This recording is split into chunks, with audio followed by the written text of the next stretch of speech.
Hey, welcome back, everybody. I am the Gerbil, and I am not again in studio. I'm actually at my parents' place, hence all the family photos behind me.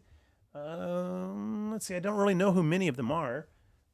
That one is my great grandmother, and I remember her taking care of me when I was Grogu size, almost. Anyway, hey, a lot has happened, and well, I thought I would share my first run in the new Naboo Raid. These are the 5 squads I used with the scores you could see right there. And I'm not going to go through the mechanics of this yet. I'm not going to talk about which squads are the best. There's a lot of really excellent videos out there already, from Calvin Awesome to Bit Dynasty. I don't know if Bit did one yet, but I know Scribe did, as well as, of course, Grandmaster Admiral Arnold. Now, Arnold's is really nice. He goes into a lot of detail with a lot of great tips, like Luminara on the leadership position and the necessity for her Zeta, which I pointed out before this raid started. And it's a really good video. I would definitely watch that one. Scribe did a great video also talking about a 3-person squad running only Queen Amidala with Padawan Obi-Wan and then Master Qui-Gon Jinn getting, I believe he said, max score on the Relic 9 level, which is fantastic for the 0.5% of players out there who have Relic 9 trio of them. But one thing what I do want to talk about is just kind of a bit of general reflection, and in the background here I'm showing my 5 runs where the scores I kept. I'm going to preface this by saying I did not do any remodding. I did not change mods at all. And again, back at the beginning of this, you can see the 5 squads I used. It was Gungans, Luminara with Jedi and Eth Koth, Consular lead with leftover Jedi, and then there was a Queen Amidala team, and the final one is going to be B2-led Separatist Sith. Now, what do I do want to say about this raid is I did roughly 2 hours of experimentation, and I'm on holiday right now visiting family, so I did some out at a Starbucks, I did some at home, I did a couple runs last night with a few guild mates, and I experimented earlier in the day too. So about 2, maybe as much as 3 hours. And my general takeaway is that I actually do not like this raid in terms of gameplay. Not even just gameplay. I actually do not like this raid overall. Like, I'm an educator in the real world, so if I were to give this raid an ABCDF score, I would have to give it a C plus B minus. Why is that? Well, first off, it's really inaccessible to a lot of people. So on my alt account, I bought the Lightspeed Jedi Hyperdrive bundle, which gives you Luminara, Eth Koth, Jedi Consular. Now I don't remember the other 2, but it gives you Plo Koon, and then a 5th Jedi whom I cannot recall. And I experimented with mods, I experimented with turn order, I experimented with Luminara versus Qui-Gon, that's it, a Qui-Gon Jinn lead. I experimented on different tiers from the Relic 5 all the way down to the base one. And after about an hour, I just threw my hands up. Legitimately, the highest score I could achieve was 72,000 points on the Relic 5 level. And that allowed me to get the first 2 crates, but that was abysmal. For a $20 bundle that gives you 5 Relic 5 characters, that represents, what is that, almost 16% of the available tunes. So 20 bucks, 16% of the available characters, and the best score I could get was 72,000. Now, perhaps with more experimentation I could get higher with just those 5, but it was an absolute nightmare to clear just the first wave. It was a real challenge. The second wave was all but impossible. Now, with that said, on my main account, I went in here with these 5 and experimented with some other teams, and I netted about 6.5, 7 million. And I probably will be able to push without any changes. I'll probably get up to 7.5, maybe 8 million as I learn this raid more.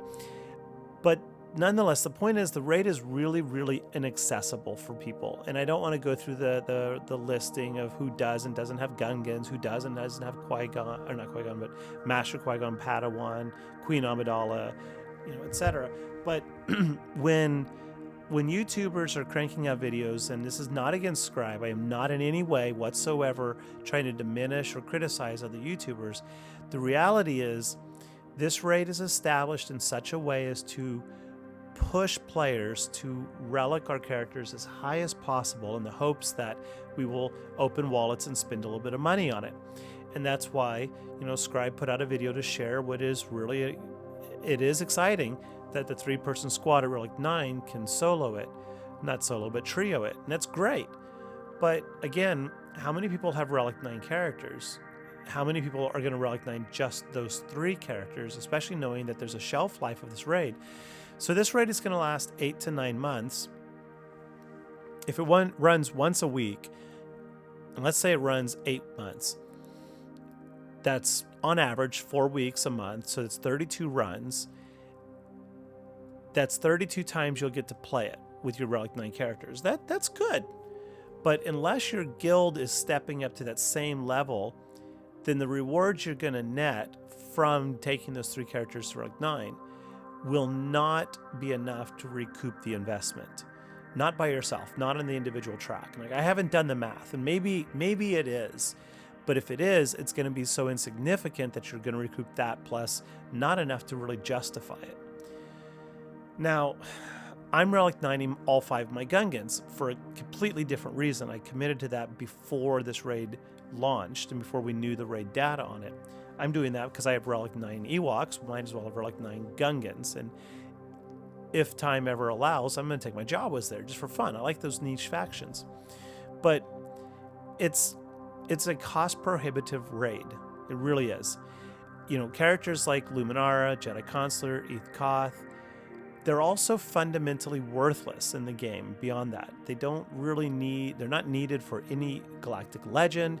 There's no reason to do it. So again, it's a push to try to force us to relic up our characters in the hope that they monetize it. And that's kind of frustrating. The second strike I have with this raid is the time commitment to it. So the video that's playing right now is at 4 times speed in game, and it's accelerated to 400% speed in my video editor.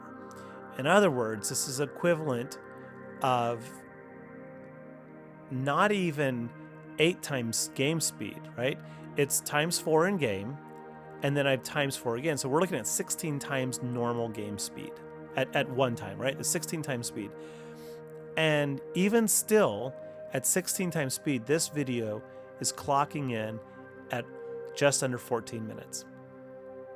At one time, or at the 4-time game speed, which is what everybody plays on, these battles range anywhere from 7 minutes on automatic, maybe 6 minutes on automatic, depending on the RNG, depending on the squad, up to 15 minutes.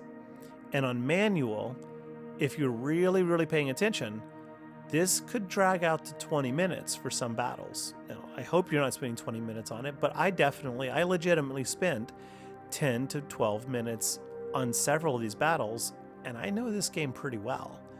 I do not know it as well as like Calvin Awesome does. The dude's amazing, but I know it pretty well. There's not a lot that you really have to check, but there is some things. Like you have to keep an eye on what the bonus modifier is of the command droid, so that when you whoosh up into space and you have the choice of 3 options, the second one allows you to strip away that bonus from the commander, and you want to use that, I would say, only when the enemy B1s are all taking extra turns, because that's just annoying. But yeah, so like if you don't have retribution and you're not doing you're not getting the buffs around your team, and you're not able to trigger the event modifier stuff to do extra damage, and the enemy B1s are perpetually taking extra turns because 3 or 4 phases in a row the commander walks out with that bonus turn, then these battles can drag on and on and on. And with that said, that same RNG I think is worth noting that if you go into phase 1 and that's already there in phase 1, I think it's worth just back out and go back in again and let the command droid roll the dice, see what his modifier is. And if it's not the extra turn, then chug ahead with it, right? So it's going to be a time sink, right? So 30, right? 8 months, 4 times a month, 32 times. And if you spent 5 battles, 32 times 5, we're looking at 160 battles. And if each battle averages, I don't know, 10 minutes, maybe 8 minutes, do some quick math, 160 times 10, that's 1,600 minutes. Over the next 8 months, that's a lot of time. In indoor, as much as some people hated it, and I understand why, I'm not trying to diminish people's motion sickness and other stuff. The battles were fast. I could crank through most battles in 1.5 to 2 minutes, and on full auto, it was always under 2 minutes. So while this raid is aesthetically very pleasing, I have to give CG some credit on this one. This mod is pretty, and the cutaway screens are nice. The reality is, how much money do we spend in this game versus aesthetics of other games? Like, there are so many other games out there. If you buy a $60 game for your Xbox, well then, dang it, you expect to have 20 hours of beautiful cut screens and flowing content. Whereas these cut screens are beautiful, but they're really 15 seconds total. And again, if you do this 32 times, 5 matches, again, 160 times, those cut screens, they're going to lose their aesthetic. This beautiful shining wall behind, force field in the background, it's going to diminish in its beauty to you over time. So 8 months of pretty aesthetics is not enough to justify a high grade to me. So I don't mean to be too negative on this, but this event is a very big time sink, and I'm concerned about that. And the high cost to entry is a concern. I may change my mind in a bit. I might. But so far, I've invested about 3 to 4 hours in it, and I have to admit, I'm already tired of this raid. Not boding well. Hey, but on a positive note,